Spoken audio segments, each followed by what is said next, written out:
No one has ever seen God. If we love one another, God lives in us. God lives in us. Sounds quite ordinary, but what we are going to explore about this God, it's like a spirit, supernatural power, supernatural forces, forces beyond a human body living in us.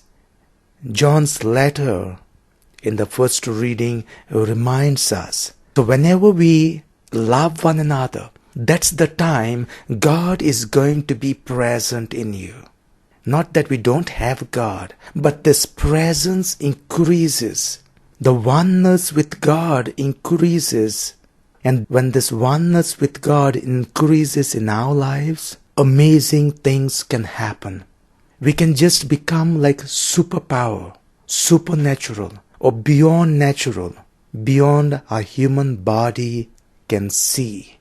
And that's the time when you observe miracles, cures taking place in someone's life. When God takes hold of us, when this divine, supernatural, this higher spirit takes hold of us, it just overpowers our human body. It just overpowers the normal, natural experience that we have. And for that matter, even what the science has. And you see this example in the gospel again.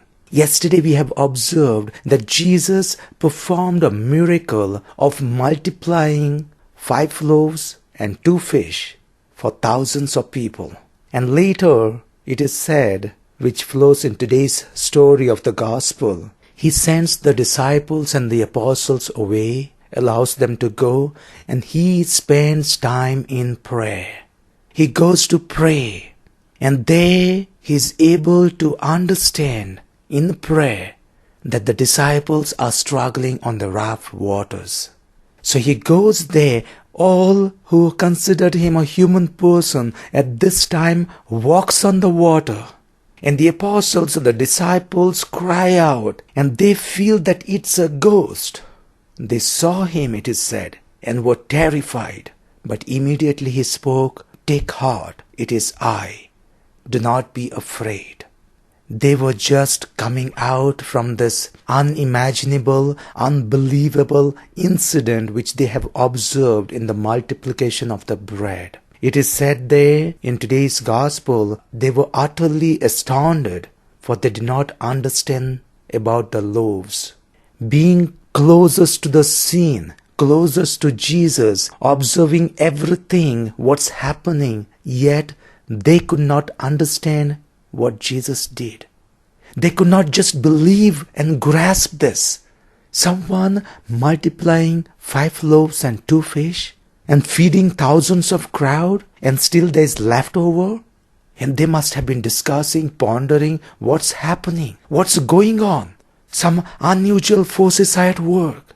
And just right at this moment, there is another thing happening, Jesus walking on the water. And the reason? What I have mentioned at the start. Each of us is given this gift to have abundance of God in our lives. How much do we explore? How much we try to be part of it? A human being can live beyond a human person. And having this type of moments of God in our lives, I said, it overpowers all that is natural. In the gospel, you see Jesus defying the natural law of gravity. He walks on the water, understood to be a perfect human person, yet is above the human level and the natural laws. That is what the presence of God takes us in. We all are being given this power, and how to explore and live it in fullness. The first reading gives us the example, live the life of love. The gospel gives us the example, live a life of prayer, and you can do it. And there are so many other things that are available to us of meditating on this God, reflection, prayer, of asking, thanking, just even being with God in silence. All this enriches our oneness with God. making us to live in fullness.